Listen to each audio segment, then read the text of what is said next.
بسم اللہ الرحمن الرحیم۔ ساری تعریفیں خدائے حسین کے لیے، درود و سلام محمد وآل محمد پر، اللہم صلی علی محمد وآل محمد۔ داستان نوح جاری ہے۔ پچھلی ایپیسوڈ میں، اس کے پارٹ میں، پچھلے حصے میں ہم نے آپ کو بتایا کس طرح سے جناب نوح نے اللہ کا پیغام لوگوں تک پہنچایا اور لوگوں نے کیا کیا۔ آج آپ کو بتائیں گے کہ اس کے آگے کیا ہوا، دنیا کی سب سے بڑی کشتی کس طرح سے تیار ہوئی۔ ناظرین، دنیا کی سب سے بڑی کشتی ہے یہ، اس کا ذکر قرآن میں کس طریقے سے آیا، اس میں کہ یہ کشتی کس طرح سے بنی، کیا کیا چیزیں اس میں استعمال ہوئیں، اور کتنی طویل کشتی تھی یہ، دنیا کی سب سے بڑی کشتی۔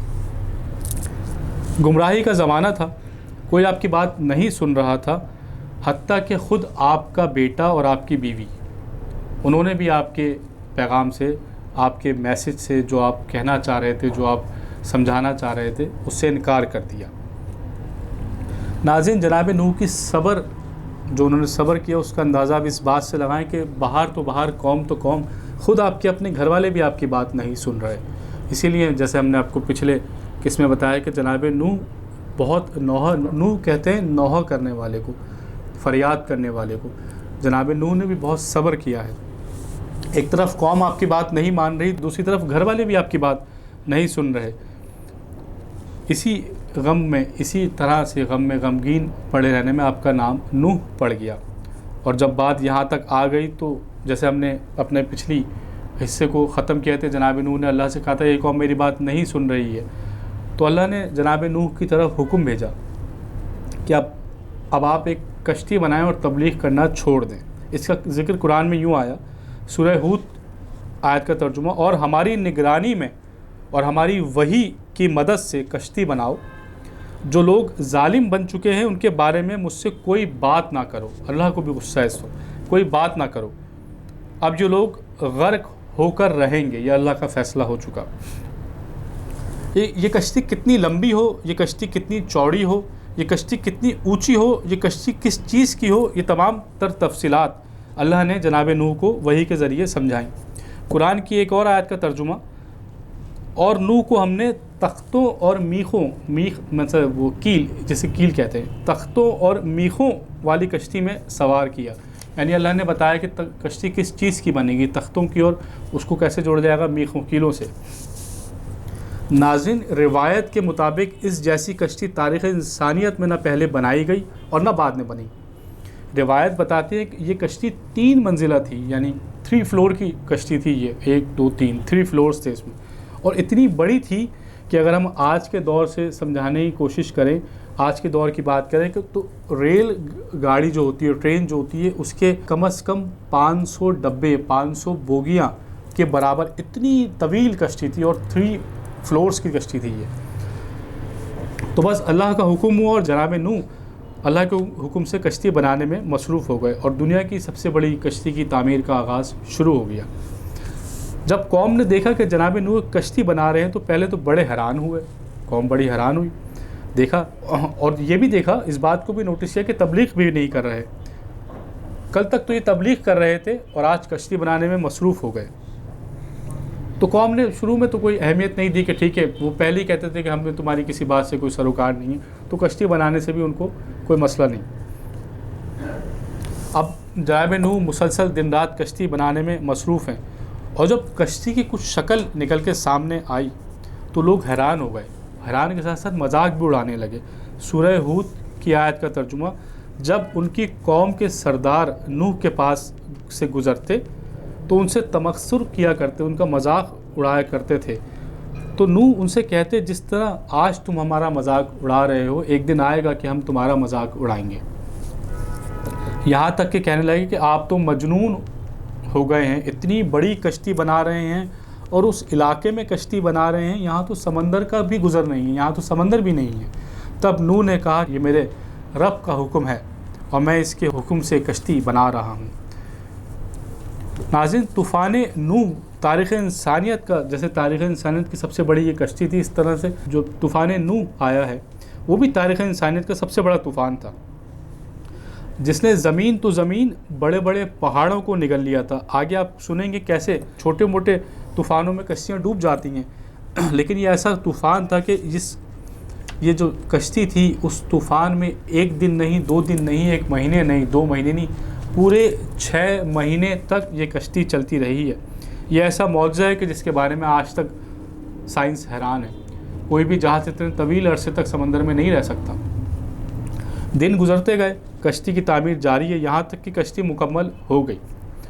حکم خدا ہوا کہ بس اب اس بستی میں سے چند اہل ایمان کے علاوہ کوئی نہیں بچے گا۔ اب آپ ایک کام کیجئے کہ حیوانوں کی نسل، یعنی جتنے بھی حیوانات ہیں ان سب کو بچانے کے لیے، ظاہر سی بات ہے آپ کو نسل ثانیہ آدم بھی کہتے ہیں، کہ ان سب حیوانات کو بچانے کے لیے سب کا ایک ایک جوڑا اس کشتی میں سوار کریں۔ اب کیا ہوا کہ اللہ کے نبی نے ایک ندا دی، ایک پیغام دیا، اور نبی کی آواز خدا کے حکم سے دنیا کے کونے کونے میں پھیل گئی، اور جہاں جانور، جنگلی جانور، پرندے، حشرات الارض تھے، ان سب میں سے ایک ایک جوڑا کشتی میں سوار ہونے لگا۔ اب جو کفار تھے وہ یہ منظر دیکھ رہے تھے کہ یہ کیا ہو رہا ہے، اور سب حیران ہو رہے تھے یہ کیا ہو کیا رہا ہے۔ پھر کیا ہوا کہ اللہ کے حکم سے گنتی کے چند اہل ایمان اس کشتی میں سوار ہوئے، کیونکہ نسل انسانیت کو بھی بچانا تھا، تو اللہ کے حکم سے چند اہل ایمان اس کشتی میں سوار ہو گئے۔ یعنی جو اس کشتی میں سوار تھا وہ آج کی دنیا کے اجداد کہہ سکتے ہیں، یعنی وہ جد امجد ہیں۔ آج کی دنیا جو بھی باقی ہے وہ انہی چند افراد کی وجہ سے باقی ہے۔ یہ تو اللہ کا فیصلہ ہے۔ جناب نوح کو جیسے میں نے کہا آدم ثانی بھی کہتے ہیں۔ اب جو جناب نوح کی کشتی میں سوار ہو گیا وہ بقا پا گیا، یعنی جو جناب نوح کی کشتی میں سوار ہو گیا وہ بقا پا گیا۔ یہاں پر میں رسول خدا صلی اللہ علیہ وآلہ وسلم کی ایک حدیث بیان کرنا چاہوں گا کہ میرے اہل بیت نوح کی کشتی کی مثال نوح ہے، مثال کشتی نوح کسی ہے کہ جو اس میں آ گیا وہ فلاح پا گیا۔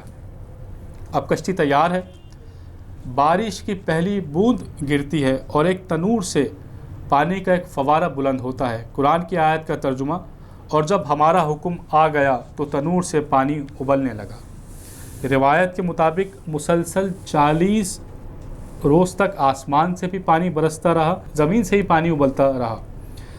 اب نوح کی قوم کو اندازہ ہونا شروع ہو گیا تھا کہ وہ غلطی کر چکے ہیں۔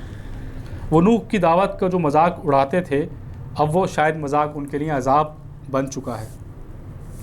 اب جناب نوح کی قوم نے کیا کیا کہ وہ جناب نوح کے پاس آئے اور کہا کہ ہمیں معاف کر دیں، لیکن نہیں، جناب نوح نے کہا تم ہمارا مذاق اڑایا کرتے تھے، اب ہم تمہارا مذاق اڑائیں گے۔ ان قوم کے سامنے ان کا مال، ان کے گھر، ان کی اولاد سب تباہ ہونے لگی، اور دیکھا کہ پانی بڑھتا رہا، سب کچھ ڈوب گیا سوائے کشتی نوح کے۔ جو کشتی میں سوار تھا وہ بچ گیا، خدا کا فیصلہ ہو چکا تھا۔ قوم تو قوم، ناظرین، خود نوح کا بیٹا کشتی میں سوار نہیں ہوا۔ قرآن کی ایک آیت کا ترجمہ، اس نوح نے اپنے بیٹے کو پکارا کہ آؤ ساتھ سوار ہو جاؤ، کافروں میں شامل نہ ہو، تو کہنے لگا کہ میں عنقریب پہاڑ کی طرف جگہ پکڑ لوں گا جو مجھے پانی سے بچا لے گا۔ جناب نوح نے اپنے بیٹے سے کہا کہ آج اللہ کا عذاب ہے اور کوئی اس سے نہیں بچے گا سوائے اس پر جس پر وہ رحم کرے۔ اتنے میں دونوں کے درمیان ایک لہر حائر ہو گئی اور وہ ڈوب گیا، اور پوری قوم بھی ڈوب گئی۔ اب کیا ہوا کہ پانی اور بلند ہونا شروع ہوا اور کشتی نے اپنا سفر شروع کیا۔ اللہ کے حکم سے کشتی روانہ ہوئی، اور نوح نے روانہ ہوتے وقت یہ دعا، قرآنی دعا پڑھی، اللہ ہی کے نام سے اس کا چلنا ہے اور اللہ ہی کے نام سے اس کا لنگر انداز ہونا ہے۔ آپ ذرا منظر سوچئے وہ کیا منظر ہوگا، ہر طرف پانی ہی پانی، بارش مسلسل برس رہی ہے، زمین سے پانی ابل رہا ہے، اور صرف جناب نوح کی کشتی، روئے زمین پر اگر کوئی انسانیت باقی ہے تو وہ جناب نوح کی کشتی میں ہے۔ اللہ کے حکم سے کشتی چلتی رہی، اور آج کے جغرافیائی اعتبار سے اگر دیکھا جائے تو ملک ترکی، جسے ہم ٹرکی بھی کہتے ہیں، کہ ایک پہاڑ جس کا نام جودی ہے، اس کی جانب یہ مسلسل کشتی چلتی رہی، مسلسل 6 مہینے تک کشتی چلتی رہی ہے۔ اب یہ کشتی رکی، جیسے قرآن میں آیت کا ترجمہ ہے، اے زمین اپنا پانی نگل جا، اے آسمان تو تھم جا، پانی خشک ہو گیا اور کام تمام ہو گیا اور کشتی جودی پر جا ٹھہری۔ اس پہاڑی کا نام قرآن میں آیا ہے۔ ایک بات اور آپ کو بتانا چاہتا ہوں ناظرین کہ نوح کے 3 بیٹے تھے، سام، حام اور یافت، اور دنیا کی آبادی بھی انہی تینوں بیٹوں سے آگے چلی ہے۔